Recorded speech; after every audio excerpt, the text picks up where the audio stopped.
Alright, what's up guys? My name is Zack, and today I am driving a 2023 Toyota Highlander Platinum. Up front is a 2.4 liter turbocharged inline 4, and down below is an 8-speed automatic transmission. Now I am super excited to be driving this Toyota Highlander Platinum for two reasons. First of all, I actually haven't done a full review of this generation of Highlander. This debuted in 2020, and I did do a comparison video when it first came out, but I never did a full-on review. And so now I have a lot of experience with Toyotas. It's been a couple years, especially for that engine, so we'll talk about that a little bit later on. But the second reason is the fact that I just never really consider reviewing the Highlander because I see them all the time. But today, we're digging our heels into this one. But if you would like to submit your own vehicle and have it reviewed here on the channel, you can head on over to my website, zackpradel.com/submit. It's a quick and easy submission form. It takes under a minute to fill out, and I come out to you. And if you would like to see all my videos weeks or sometimes months in advance, you can head on over to my Patreon for only $5 a month, as well as there's exclusive audio content. But let's get back to that 2.4 liter turbo under the hood. Well, that is an important engine for this model year of 2023 because for 2023, they got rid of the V6 option. So you used to be able to get this with the 3.5 liter V6, but they've taken that away for just the 2.4 turbo. Now, it didn't lose anything in efficiency. It actually gets almost the exact same miles per gallon, but it did lose about 30 horsepower in doing so, from 295 to now 265, which 265 is still a great number, but not that of the V6. I like this engine. We also see this engine now in the Tacoma, in the 4Runner, in the Land Cruiser, in a one form or another. And so far, although it is smaller and people will complain about that, it's actually been pretty decent and reliable. Like I said, paired to it is an 8-speed automatic. I'm very happy to not see a CVT or eCVT or anything like that. Toyota's bigger applications, they do tend to stick with these 8 speeds, and again, they've been good, they've been pretty reliable. Last but not least, this particular Highlander is all-wheel drive. However, you can find them in 2-wheel drive at lower trim levels. How does it feel to drive the Highlander? Well, it actually drives smaller than you would think. This is a 3-row SUV, and believe me, we'll get into that, but it doesn't drive like this big oaf. It actually feels more like a RAV4 than any other vehicle in the lineup. And that's nice to see because it can oftentimes be daunting to drive something this large. Visibility is good, and I do want to note that this particular vehicle does have tinted windows, so the windows would be easier to see out of in a regular Highlander. Ride quality is okay. It's a little bit stiffer. It's not the cushy, cozy ride that you might expect out of a higher priced SUV. So I guess that could be considered a downside, but it's not rough. It's not rattling my fillings. It's okay. With that stuff out of the way, let's talk about the interior. Well, in front of me, I have Toyota's digital gauge cluster. I'm not the biggest fan of this. I think sometimes it can be a little confusing what you're looking at, but it's not awful. It gets the job done. On the steering wheel on the left, we do have selectors for that gauge cluster screen, as well as volume, go back, and phone options. And off to the right, we have our cruise control and skip track. This does have adaptive cruise, which is very, very nice. Off to the left, we do have a climate control vent, our odometer and gauge dimmer switch adjustments, automatic high beams, camera view button, automatic start stop on and off, rear tailgate release, and heated steering wheel. Moving out of the door, we have 2 levels of memory seats, power mirrors, power locks, and power windows. Moving into the center, we get our infotainment system. So we do have a 360 camera, which is fantastic to see, and that can be enabled either with the button off to the left of the steering wheel or with, of course, putting it into reverse. We do have Apple CarPlay and Android Auto. However, as the owner informed me, this car did come with Google Maps built in. However, it is now a $15 a month subscription if he wants to keep it. So, not fantastic there, but that is an option. If you're looking to buy a 2023 Highlander and it says Google Maps included, that might not be the full truth. Down below that, we do have all physical buttons for our climate controls. Absolutely love this. As we know, Lexus is moving away from physical climate controls. This keeps them, and I like that. We have heated and ventilated seats, dual zone climate, automatic climate, rear climate, so technically tri-climate, all of the fixins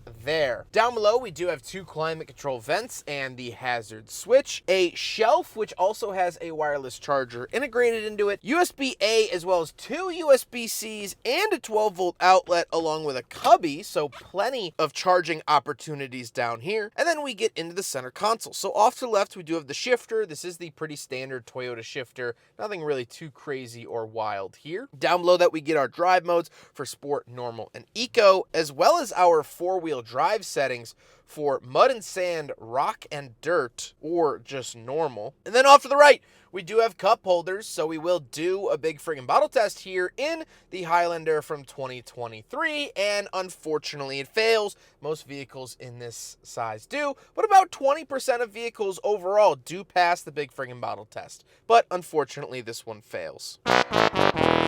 Down below that, we do get our hill descent control, snow mode, power parking brake, auto holding brake, and traction control. And then we get an oddly opening center console. So it looks like a giant lid would come up, but you actually just slide the middle open. Very, very interesting to see that. The seats themselves have this nice diamond stitching on them. I really, really enjoyed that. They are comfortable, heated, ventilated, power, and memory, which is everything I could really ask for from a modern Toyota. However, speaking of seats, we do have 2 more rows of seating. So let's go do some backseat reviews. All right, so we're in the second row of the 2023 Toyota Highlander Platinum, and a couple of things to note. First of all, knee room good. Headroom is okay. I'm actually pretty high up, and I don't think I have any adjustments to change that. Yeah, I'm pretty high up. However, I do have heated seats back here, which is very nice for a second row. We also have our own climate controls. We have 2 USB-Cs, as well as a 120 volt, 100 watt outlet, wall outlet. Love to see that down there. And we do get cup holders here in the center. However, some Toyota Highlanders could be optioned with a second row bench seat, which would then make this an 8-passenger SUV as opposed to the 7-passenger setup that we're reviewing here today. So that is an option if you would like to seek that out. However, we do have a third row, so it is now time for me to shove myself back there. I'm going to try to go in from the side here. Now, this is not nearly as graceful as a Toyota Sienna. If you want a dedicated 3-row Toyota product, buy the Sienna. The Sienna is going to be a lot easier to get in and out of. These are kind of seats, if you need them, you know, you don't necessarily require them every single day. Then these seats are fine, but they're not built for people like me. Kids, sure, but 5'9", large, 27-year-old automotive YouTubers, not so much.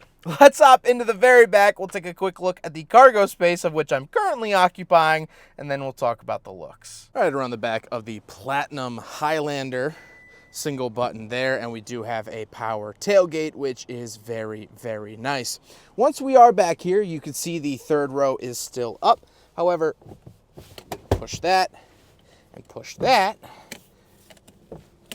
Although we need the headrest to go down. How does that work?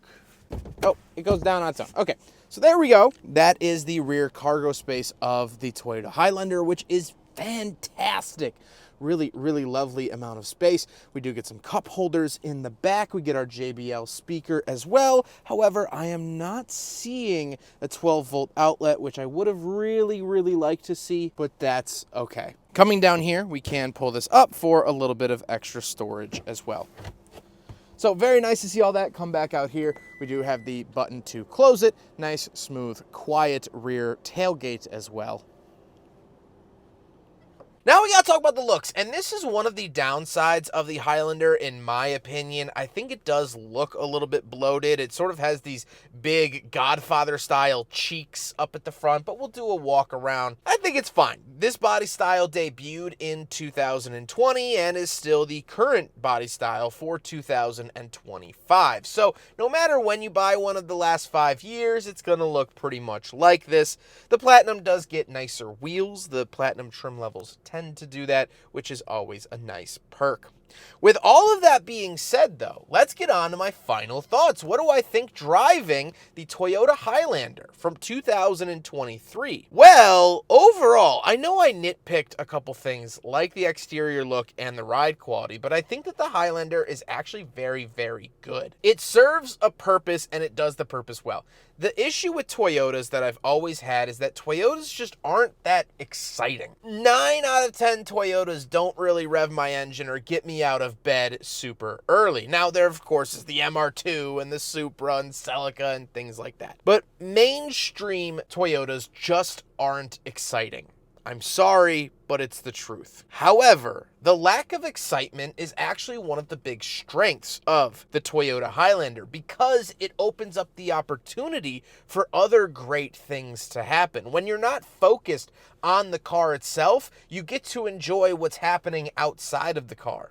This car is owned by Nick. Nick recently moved to Wisconsin from Pennsylvania to start a business or to open a new business. And in that, there's a lot of headaches in opening a business. He has to deal with hundreds and thousands of pieces of inventory. He has to worry about licensing, property tax, rules, and legislation. And stacking on top of that, he moved himself halfway across the country to start this new endeavor. And he did it with this Toyota Highlander. In the back, there was shelves and boxes and tubs and all the necessary things to get his business to where it is today. And he was able to do all of that because of this car. Because of not only the space that it allows, but because it's unproblematic and it's not showboaty. Had he been driving or owning a fast, huge German SUV, well, he probably would have had issues. That would have taken up time and mental capacity of which Nick was tapped out of. Building on top of that, this car is built in Indiana, here in the United States. And this car is the American dream, much like Nick living his American dream of owning a business. This car is built in America by Americans to do a job. And I think it accomplishes that job really, really well. It's an appliance car. But we need appliances. Sometimes I get on my high horse and I say, oh, I don't want to be best friends with my toaster or whatever. But the toaster is a necessity in the morning. I have to eat breakfast. And so while I might not be best friends with a toaster, I might not be best friends with the Toyota Highlander.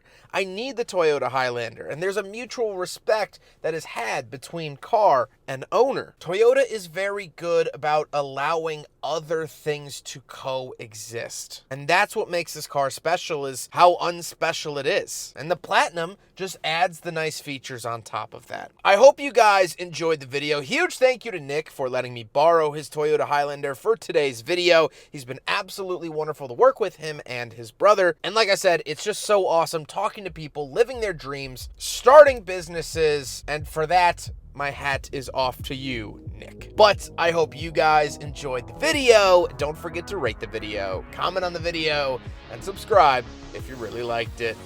Take care, guys.